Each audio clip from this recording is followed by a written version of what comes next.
Hello and welcome again to Study English, IELTS preparation. I'm Margot Politis. If you've been on a flight recently, you will have heard about the danger of sitting still for a long time in an aeroplane, apart from the danger of boredom, that is.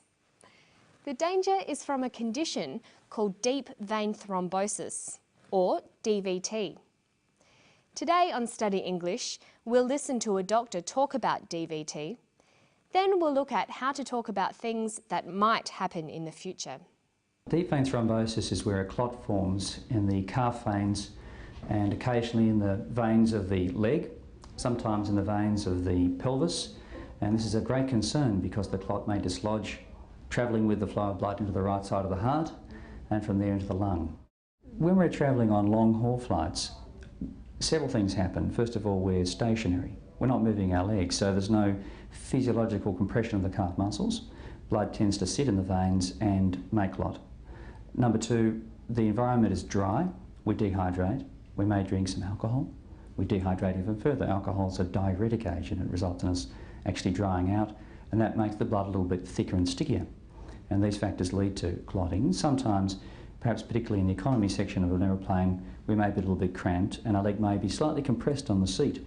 This could further prevent blood flow back to the heart and trap blood in the leg where clotting may occur. Dr. Crantock was talking about things that could happen, may happen, or perhaps will happen in the future. Perhaps is an adverb. It's a word like maybe or possibly. It gives a statement the sense that the speaker is not sure if the thing will happen. Perhaps I will means the same as possibly I will or maybe I will. May and could are modal verbs. May has a number of meanings. The most common use is when you are asking permission. May I come in? Yes, you may. But the other use of may is to talk about possibilities in the future.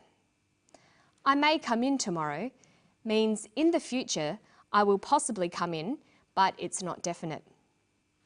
Could has a number of meanings too. The first is ability. When I was little, I could swim, means when I was young, I was able to swim. But could is also used to express future possibilities. It could rain tomorrow. It's not definite, but it might rain. Dr. Crantock is talking about what can happen sometimes on flights, but it won't definitely happen. Listen again. Sometimes, perhaps particularly in the economy section of an aeroplane, we may be a little bit cramped and our leg may be slightly compressed on the seat. This could further prevent blood flow back to the heart and trap blood in the leg where clotting may occur. So for speculating or thinking about what will happen in the future, we can use adverbials like possibly or perhaps. We can use modal verbs like may and could, and we can use phrases like I guess, I imagine, I suspect. So in the clip, he says blood clotting could occur. We can also say blood clotting may occur. Blood clotting will perhaps occur. Blood clotting will possibly occur. I suspect blood clotting will occur. Notice that the adverbials can occur in a number of places in the sentence. Blood clotting will perhaps occur. Perhaps blood clotting will occur. Blood clotting perhaps will occur. Blood clotting will occur, perhaps. Listen to Dr. Crantock and the way he structures his argument. Listen for a topic sentence and for the way he lists the different ideas. When we're travelling on long haul flights, several things happen. First of all, we're stationary. We're not moving our legs, so there's no physiological compression of the calf muscles. Blood tends to sit in the veins and make clot. Number two, the environment is dry. We dehydrate. We may drink some alcohol. We dehydrate even further. Alcohol is a diuretic agent. It results in us actually drying out, and that makes the blood a little bit thicker and stickier. And these factors lead to clotting. The first sentence is the topic sentence.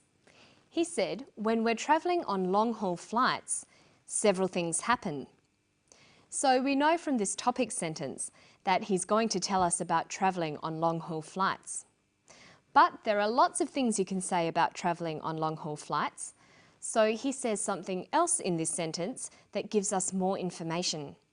He says, several things happen. This phrase is called the controlling idea. Every topic sentence has a controlling idea. It tells us what the focus of the paragraph will be. So he's going to be discussing several things that happen on long-haul flights. In the rest of the paragraph, he lists some of the things that happen. He raises the points one by one and discusses them in detail. When we're travelling on long-haul flights, several things happen. First of all, we're stationary. We're not moving our legs, so there's no physiological compression of the calf muscles. Blood tends to sit in the veins and make clot. Number two, the environment is dry. We dehydrate. We may drink some alcohol. We dehydrate even further. Alcohol is a diuretic agent. It results in us actually drying out, and that makes the blood a little bit thicker and stickier. And these factors lead to clotting. Dr. Crantock says, first of all, we're stationary. This is the first factor in his argument. People are stationary or sitting still. He says, number two, the environment is dry. This indicates it is the second factor in his argument. Moving on through the argument, you can keep discussing factors by using transition signals, such as another factor is, in addition or additionally, furthermore, above all. You could also use next, but this is quite informal as well.